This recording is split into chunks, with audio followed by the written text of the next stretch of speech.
How you living, bro? Well, we doing great, my man. You? Hey, man, I can't complain, man. God is good. You know what I'm saying? Blessed. I'm blessed. That's great. Hey, my man. I want to thank you for you being here, talking with us a little bit about your career and about everything you have done on baseball. Um, my interviews are not like everyone else. People like be asking the players so many questions. I want to you show the people that are my fans and everybody in the world that how you guys grew up, how was staying at home, how you got to baseball, how the passion for baseball started on your Yeah, life. So I want you to tell everyone here where you coming from and where you grew up. man. For those of you who don't know, Edwin Jackson, EJ, what's up, Fizzy? Born in Germany, raised in Columbus, Georgia. Military brat. Life. I've been on the go my whole life. I say I was born on a plane, but I wasn't literally born on a plane. But ever since I can remember, I've been on and off planes, packing up, moving. I've been through it all, you know what I'm saying? I've been from the bottom to the top and everywhere in between. Growing up a military brat, my dad wasn't super strict. You know, he wasn't all on us about everything is on time, on time, on time. But he did demand respect, and he demanded that, you know, we abide by the rules that they had laid out in the house. And if we did that, everything else was gravy, you know what I'm saying? Everything else was pretty lenient. Wow. So when you was growing up on your house, how was the food there, like the money? Do you have to help your dad and mom to work Uh, so you play baseball too, or you not like other guys? You know, the mom and dad was there for them. You know, I was blessed to have, and I still have both my parents in my life. So I did have my mom and dad there, but I also know what it feels like to live check to check. You know, I know how it feels like to go ask my mom for $5 and like we don't have $5. You know, we have to do this and have to do that. So I understand what it feels like to not have money. I definitely wasn't, you know, born with a silver spoon in my mouth. I wasn't fortunate, but it made me who I am today to not be afraid to go get something that you want because you've never had it. You know, Yeah. the cooking we had a good Southern food, man, from the collard greens, the black eyed peas, cornbread, catfish, barbecue. Everybody have the family to barbecue. Being from Georgia, you know, Southern folks we like to eat. we like to eat. We like to eat good. Wow. So how everything started with the baseball in your house? Everybody else at home, somebody played ball before you, or how started passion for baseball?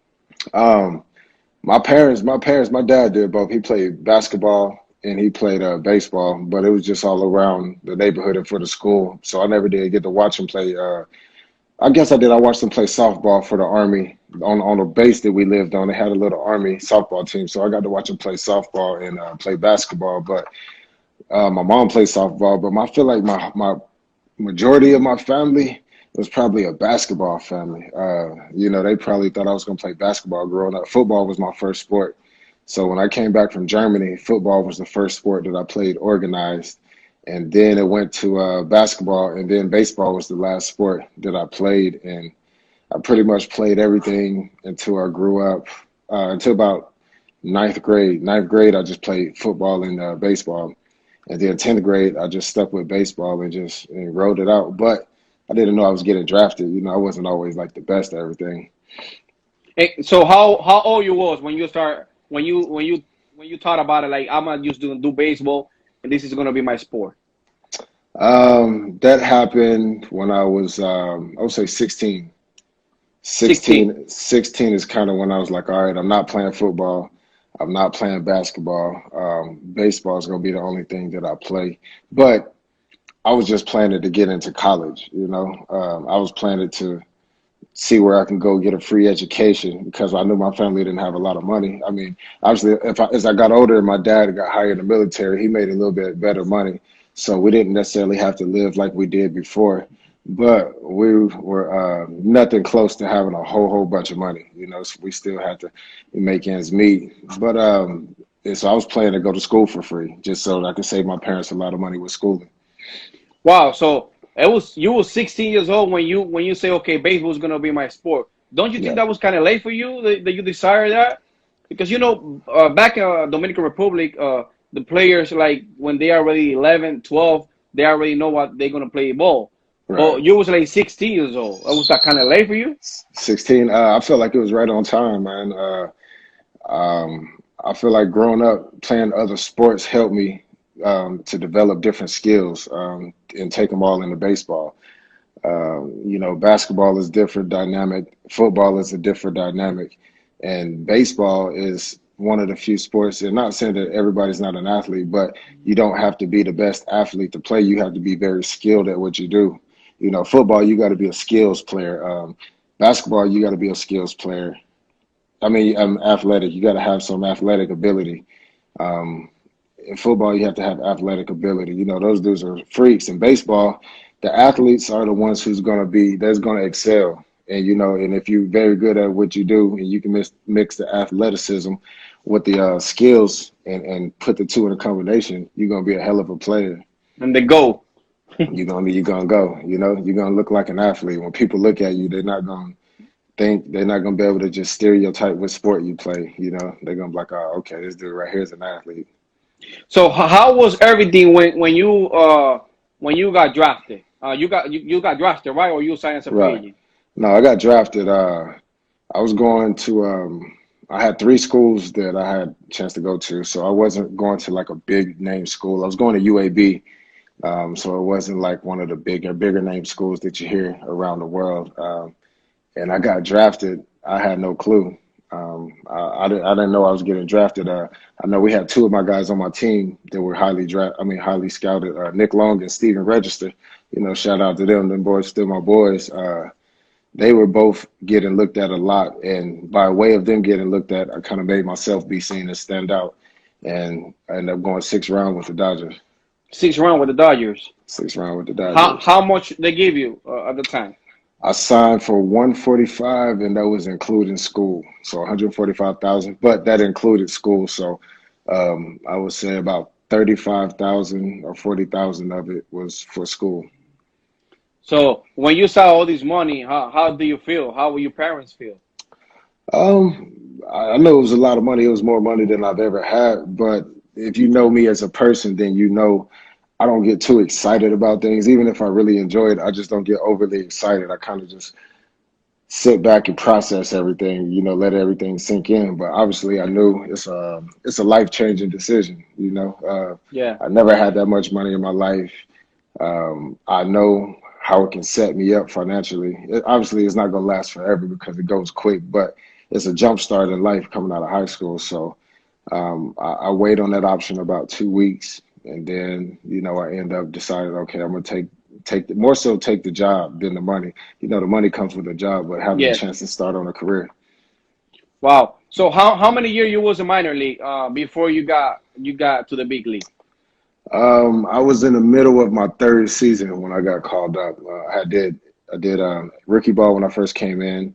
The second year I did extended in A ball, and then the third year I skipped A ball and went to Double A, and I got called up after Double A. Well, after the Double A season ended, that same year in 2003, I got called up. So I got drafted in 2001 and made my debut in '03. Wow. So when you was on the way to the big league, there's any players in the minor league to help you, get through everything and process everything where you out when you wasn't there? Yeah, we had fun teams, man. I would say early on in my career, um, Roger McDowell and Marty Reed and Kenny Howell were like a big part of what I had going on.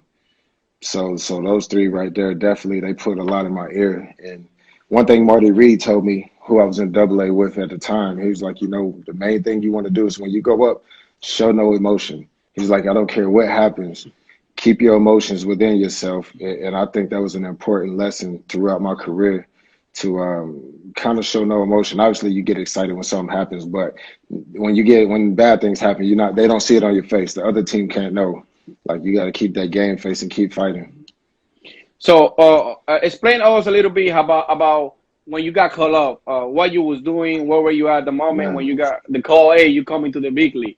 um, when I got the initial call about having the opportunity, I was getting ready to pack up to go to Detroit to meet some family for like a family vacation, Okay. and I got the call from our coordinator, Bill Pavese, and Bill Pavese was like, I got to ask a question to ask you. I know what you're gonna say, but if you had to pitch tomorrow, could you pitch? And I'm like, yeah. But and the season had been over. We had at least been over a week or so. I'm like, yeah, I'm ready to go. I'm young, I'm strong. I'm like, it's an opportunity. I'm not passing up. And then I went to Oklahoma for about a week and threw with Mark Brewer, the pitching coordinator at the time. We did a couple of workouts, and then I got the call. Like I met up with the team in Colorado. It was like you pitching tomorrow in Arizona. Oh, they told you right away you pitching tomorrow. That was about a week and a half later. Once I knew I was going with the team, they Yeah. told me, but it all happened so fast. I didn't have a chance to be nervous because I mean it was like the blink of an It eye. was Here quick. today, gone tomorrow. Yeah, it was super quick. So when you got to the finally you got to the team and you saw your name there in the clubhouse, you saw this big Uh, name. How was that? How do you feel? man, man, to see that jersey hanging up in your locker, when you come to the field to see that jersey with your name on it, and to see the first number that you're gonna have in the big leagues, man, it was amazing. It's like, damn, I'm here.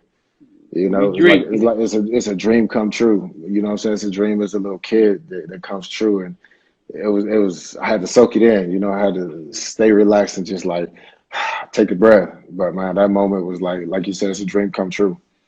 So you finally got to pitch. You pitched I think against Arizona, right? Right. Yes, it's While Mondesino was in that team, that was the first guy yeah. that you pitched, or that was the second guy? He was second, I want to say. I want to say Craig Counsell was first. But Raul Mondesi, man, and that was the man. I'm like, damn, this Raul Mondesi right here. Yeah. I done seen this dude play as a kid, and you up here with the big leagues. You looking at the board, and you like, I know him, I know him, I know him. Like, damn, I get to pitch against these dudes, so that was dope. Wow. So you didn't feel nervous at all when you pitched the first game? I didn't have a chance. It was, You it didn't have. was. I was still caught up. I was still trying to figure out what was going on. I got nervous my third game. My third game in the big leagues. I want to say it was against the Padres. That was the first game I got nervous because everything was just settling in, and it was just starting to realize where I'm at. Wow. Edwin, you play with so many teams in a big league, and you have the record of playing with so many teams. I think right behind, or no, I think you first, and then My Otavio Auto first, comes my second. boy, my Yeah, boy. I'm gonna have an interview with him today, later on too. It's kind of crazy Okay, because both of you guys won a World Series with the same team, uh, man. pitch with all different teams, and then Yeah, he throw a combine no hitter, and you throw a no hitter too. So right. how was that feels when you throw that no hitter that day? What was going through your mind that whole game? Man, that was crazy because I was just trying to see how I'm gonna get through the first inning. We had a day off. I didn't come in to play catch, so I was kind of off a little bit with my arm consistency, and I took it into the game. I knew in the bullpen I was like, all right, it's gonna be one of them days I got to man up. And man, it was a great, ugly, successful, astonishing day. Everything, the good, the bad, the ugly. 8 walks, but I still threw a no hitter. You know what I'm saying?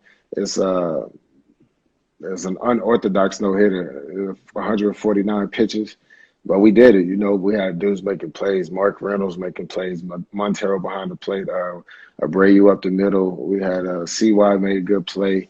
Had Jay up in on balls. I mean, LaRoche picking them at first. Everybody was on point. You know what I I'm saying? I think that's crazy because I don't think no one ever throw 149 pitch and throw a no hitter plus got 8 walks. Nah, nobody. You're 100. the only man that did it, man. I'd be surprised if somebody else throws 149 pitches, and if it is, it's gonna have to be one of the horses in the game. I mean, and not that they can't do it, but I just don't see managers letting somebody throw that many pitches anymore. Yeah, that don't work no more in the big league now. When you got 90 pitch, 90 something, they're already getting somebody else ready in the bullpen. Hey, ready, get them ready, lady, get them going. So, what was the special moment in your whole career? I mean, you obviously you won a World Series with with the Cardinals 2011. You Yeah. throw that no hitter. You've been through so many teams. What's special about all these teams that you've been in, and what's a special moment in your career? Man, I think that the special thing is, man, the camaraderie that I've had a chance to see. Being on so many different teams, I got to see so many different people, so many different clubhouses, and I've got to soak a lot of information in about, different situations. I mean, I can count countless number how many friends I got in the game of baseball, so, which is a blessing. And I would say my most memorable moment, man. I've been through the World Series, got to know hitter and everything, All-Star game. But I would have to say, having my son and my kids and my wife there to see my 100th win when I was in Oakland, that was just special because my son has a chance to see, something achieved that I've done. You know what I'm saying? Yeah, he got to see a great achievement, and having my wife and the family there, they traveling around. So the chance for them to see something as our family was dope. Hey man, I'm glad to say that your family is a really good family. I got to meet your wife and your kids right here in Chicago when you play with the Cubs. Um, Yeah. as a beautiful family, and I bet you thank God every day for what you have. Oh, I do, man. I appreciate the compliments, man. I appreciate that. I'm blessed, man. What up, Frankie? What up, Trail? I see y'all boys and my They guys own out it. there. Yeah, I see Yeah, my I just boys. talked to Franklin the other day. We had an interview with Man, him. that's my So little bro. That's my little bro right there. so what you been like? All these years in the big league. Obviously, you're gonna play again next Yeah, if I'm the still season playing. start I'm still going, with the still D-Max. gonna play. Still gonna play. I don't know if it's gonna be with the D-backs, but I'm gonna play. That's what I say. I'll be somewhere. You still free agent right now? Yeah, I'm a free agent. I just got released today, but that's why I say I don't even trip just today. But it's all good because, hey, man, listen, I've been through everything. I've been through everything. So it's nothing that I haven't been through that I can't handle. You see my personality, you see my Yeah. attitude. It doesn't change. If you wouldn't know, you wouldn't know. Yeah, So, I didn't even know that you got released today. You no, telling me right now? yeah, nobody probably do, but that's why I say, I mean, me being me, hey, God has my back, so I have no worries. You know what I'm saying? I work hard. I'll be somewhere. For the last 3 years, I've been not where I've started, but I've ended up in a major league. So that part, I'm ready to go. I'll stay ready. How many years you think you're gonna continue to play after now? Man, I'm gonna go till I can't go anymore. I'm You gonna go love the till I game. can't go anymore. I love the game, man. I'm gonna go till I feel like I'm ready to stop. I won't say till I can't go anymore because I might be ready to stop when I can still go. But I'll let it happen, man. When it happens, it happens. And when I feel like I'm done and I'm ready to leave the game, I'll leave it happily. Do you want to play? Do you think about playing a Dominican Summer League with one of those teams over there? Man, I haven't thought about summer league yet, but I've had fun before playing winter ball. I played in Venezuela one year with Magallanes. So the winter ball is nothing like the winter ball. Regardless if you're Dominican, you in Mexico, you in Venezuela, the winter ball is fun. It's fun. I mean, they take you serious. You got to win, but it's fun baseball, man. It's like little kids out there playing baseball for real. Yeah, it's a lot of people is gonna play in Dominican Republic and Venezuela this year coming up This year? because MLB is not the guys is not gonna play all those games that they used to play. It's gonna be like half of those games. So a lot of people is gonna go play Winter League. What are you doing right now, Edwin, to be ready? Like, let's see tomorrow another team call you. You ready to come? Hmm. What are you doing to get ready to be ready? Hey, I stay ready, man. I've still been working out. I've been doing what I can working out. Still been running. Still been throwing pins. That's why I say nothing's changed, man. Like I said, what I'm doing now is the same thing that I'm going to continue to do until whatever happens, happens. If you know me, I'm not really one to worry about stuff.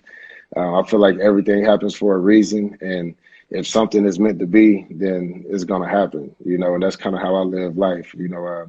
I've been blessed to have a hell of a career. Yes. I'm blessed financially. I got a beautiful family. Everybody's healthy.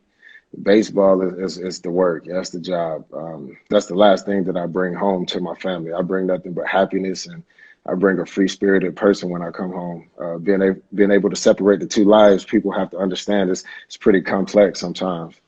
Yeah, because sometimes you have your personal problems at home, and you still got to go to the game, you still got to pitch, you still got to Yeah, do your job.